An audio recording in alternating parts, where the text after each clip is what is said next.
ছোট স্কেল দিয়ে 1 স্কেল পরিমাণ একটা সোজা দাগ টানব। এবার অপর পাশে দেখতে পাচ্ছেন 3 ইঞ্চি দাগ উপর দিকে তুলে দিব। 3 ইঞ্চি। একই রকম করে এই পাশেও আমরা 3 ইঞ্চি পরিমাণ সোজা দাগ টানব। দুই পাশের দাগ যেন এক সমান হয়।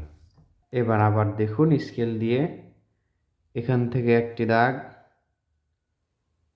নিচে আরও একটি দাগ, এরপর উপরে আরও একটি দাগ টানবো, তবে একটু ফাঁকা রাখবো দুই পাশে।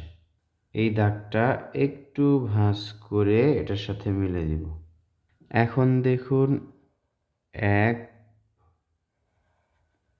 2, এই পাশেও 1 2, একটু বাড়তি রাখবো। এটার নিচেও ডাবল করে দাগ টানতে হবে।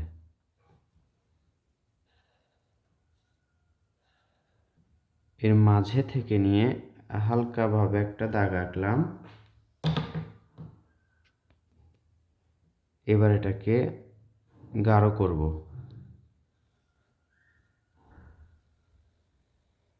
খুব ইজিলি একটি মসজিদ এঁকে দেখাচ্ছি আপনাদেরকে।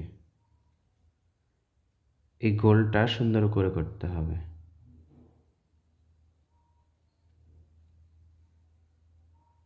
এখানে একটি গোল, এর মাথাতে আরেকটি গোল, একটা সোজা দাগ, একটা সোজা দাগ। এবার এখানে দরজা আঁকতে হবে। স্কেল দিয়ে আঁকলেই সুন্দর হবে।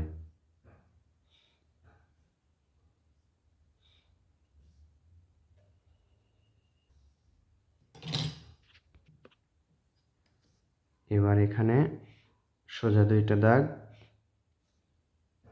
নিচেও সোজা দুইটা দাগ, এই বরাবর একটা সোজা দাগ, এখানেও একটা সোজা দাগ। এখন এটা শুধু গোল করে মিলে দিতে হবে।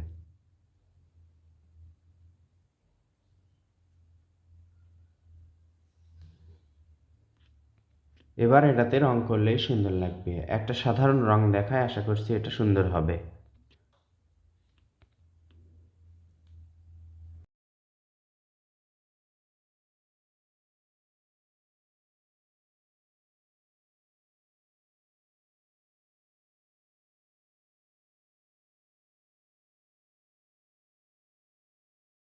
তো বন্ধুরা, সিম্পল ডিজাইনে আঁকা এবং সহজ রঙে করা এই মসজিদটি কেমন লাগলো কমেন্ট করে জানিয়ে দিন। ভালো লাগলে লাইক করুন, শেয়ার করুন অন্য বন্ধুদের মাঝেও।